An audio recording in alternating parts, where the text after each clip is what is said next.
Ustedes saben cómo ha avanzado el estudio del Parkinson y el Alzheimer en el mundo del naturismo, ¿no? No, ¿verdad? Bueno, pero las investigaciones en homeopatía para el Parkinson y el Alzheimer, tampoco.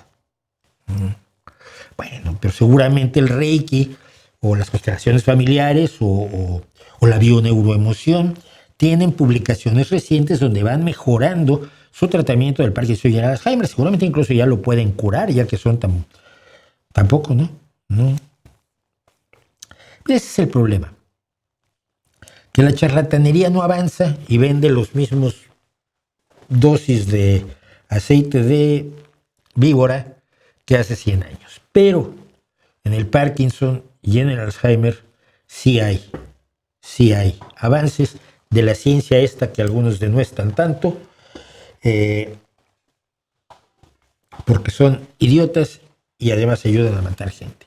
Japón ha aprobado de manera condicional la primera terapia basada en células madre pluripotentes inducidas para la enfermedad de Parkinson. Como sabemos, la enfermedad de Parkinson, entre otras cosas, está marcada por una deficiencia de dopamina. Y es terrible. Yo tuve un amigo, fue mi jefe, yo trabajé con él, queridísimo amigo. Después de que dejó de ser mi jefe, yo seguía yendo a su casa, lo visitaba, hablábamos de... Él era un hombre mucho mayor que yo y sin embargo andaba metido ya en las computadoras, en ordenadores. Y yo, que a mi edad puedo estar en ordenadores porque empecé muy joven a trabajar. Yo trabajaba con ordenadores antes que hubiera ordenadores personales.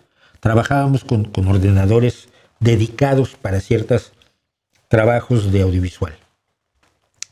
Y yo me acuerdo de este hombre lo que sufría porque tomaba el tratamiento y se calmaba y de pronto empezaba a tener las convulsiones repetitivas del Parkinson y el esfuerzo que tú hacías como amigo suyo de hacer como si no estuviera moviendo el brazo y moviendo la pierna y estremeciéndose todo porque su cabeza estaba donde tenía que estar y él sabía lo que le estaba pasando, él fingía que nada y tú tenías que fingir.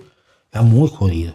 Bueno, Sumitomo Pharma, una de estas malvadas empresas farmacéuticas, y la Universidad de Kioto han desarrollado esta terapia para el Parkinson. Lo que hace es, células adultas donadas por cualquiera, por ti, por mí, se convierten en células madre pluripotentes. O sea, se les induce a convertirse en células madres pluripotentes. Luego se guía a estas células pluripotentes para que se conviertan en progenitores que producen dopamina, que es la sustancia que le falta a los pacientes de Parkinson, pero que administrada desde fuera acaba teniendo también problemas. Las células estas, que ya son progenitores que producen dopamina, se trasplantan quirúrgicamente al cerebro del paciente. Ya hay resultados de una prueba clínica que se hizo muy pequeña, de fase 1 y 2. Acuérdense ustedes que la medicina se hace en 4 fases. Y en la Universidad de Kioto se hizo una prueba clínica de fase 1 con una pequeña número de 7 pacientes que demostraron que el tratamiento es seguro. Porque no solo vale que los tratamientos sean eficaces, tienen que ser seguros. Cosa que no pasa, por ejemplo, con la mayoría de las hierbas que te venden en dosis que nadie tiene claras y donde puede la gente sufrir alteraciones horrorosas. No encontraron efectos adversos y se mostró una mejora en los síntomas motores para la mayoría de los pacientes después de 24 meses, 2 años en que hubo una mejora notable. Si las células trasplantadas las células trasplantadas logran sobrevivir, funcionan y se integran en el cerebro, invirtiendo el agotamiento de la dopamina que provoca la enfermedad de Parkinson. Es una aprobación condicional. Tienen que hacer un seguimiento durante 7 años. Quienes hoy sufren Parkinson, como es el caso, por supuesto, del actor, ahora olvido su nombre porque olvido los nombres de todo el mundo, ya lo saben ustedes, el actor de Vuelta al Futuro, de Back to the Future, difícilmente van a tener los beneficios de este tratamiento en su vida, pero a la larga otras personas lo tendrán, porque tiene que haber un seguimiento de 7 años para confirmar la seguridad y la eficacia a largo plazo de este tratamiento enormemente moderno, porque es un tratamiento con células madre que, si usted sabe, hace 20 años todavía no teníamos muy claro cómo funcionaban, y menos que células adultas se pudieran convertir en células madre.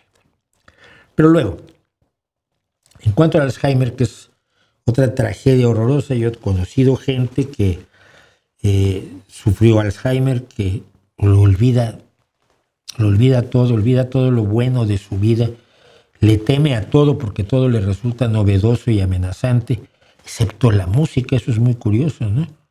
Me acuerdo Tony Bennett, por ejemplo, el cantante, tenía un Alzheimer brutal, pero cuando oía un piano empezaba a cantar y sonreía y se olvidaba de todo.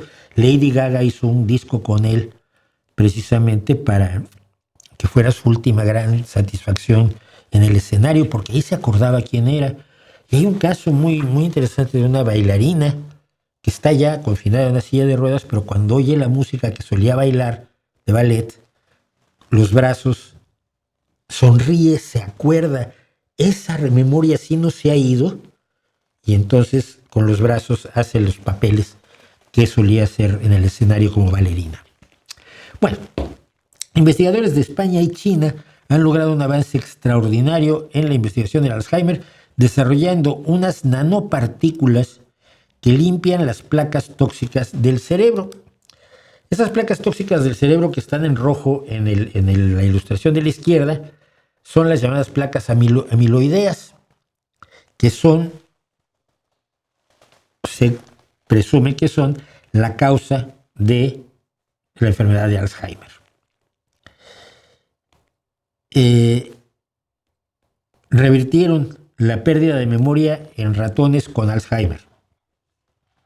El estudio demostró que 3 inyecciones de estas nanopartículas redujeron las proteínas amiloides beta de esas placas en el cerebro en 60% en 1 hora. Elimina las placas en 1 hora, pero los síntomas no se revierten sino hasta aproximadamente 6 meses. Los ratones con graves deficiencias de memoria y cognitivas volvieron a tener su comportamiento normal en 6 meses. Este tratamiento no solo limpió las placas del cerebro, sino que repararon la barrera sangre-cerebro, sangre-encéfalo. La barrera sangre-encéfalo protege al cerebro de los amenazas que puedan venir por la sangre. Además, limpia los desechos del cerebro y los vierte al torrente sanguíneo para que luego sean limpiados por nuestro hígado, nuestra respiración y nuestros riñones. Sino que logró, pues, que se dejaran de acumular las sustancias dañinas que se acumulan en el Alzheimer, funcionando como una droga supramolecular. Restauran el sistema de limpieza de los desechos del cerebro, activando la proteína LRP1, es lo que leo. Esto mejoraba el flujo de sangre, reducía la inflamación y apoyaba la cicatrización del cerebro. Aún está en pruebas animales, no está ni en fase 1, pero este enfoque señala un nuevo camino para el tratamiento del Alzheimer que se orienta a mejorar, optimizar, fomentar las defensas del cuerpo en lugar de simplemente tratar de destruir las proteínas tóxicas. Si tiene éxito en humanos, podría transformar la lucha contra el Alzheimer y contra otras enfermedades neurodegenerativas que nos quitan a nuestra gente que queremos cuando pierden la memoria, y que a ellos les quitan precisamente lo que somos. Nosotros somos todos nuestras memorias. Nuestra personalidad está conformada por la suma y acumulación de todas las memorias y de todas las experiencias que hemos tenido, y sin ellas dejamos de ser. Eso siempre me trajo a la pregunta de si una persona con Alzheimer cuando moría en el cielo tenía Alzheimer o perdía todas las experiencias desde que tuvo Alzheimer y llegaba al cielo como un alma solo antes de tener el Alzheimer. Dudas que tampoco la Iglesia nos va a responder.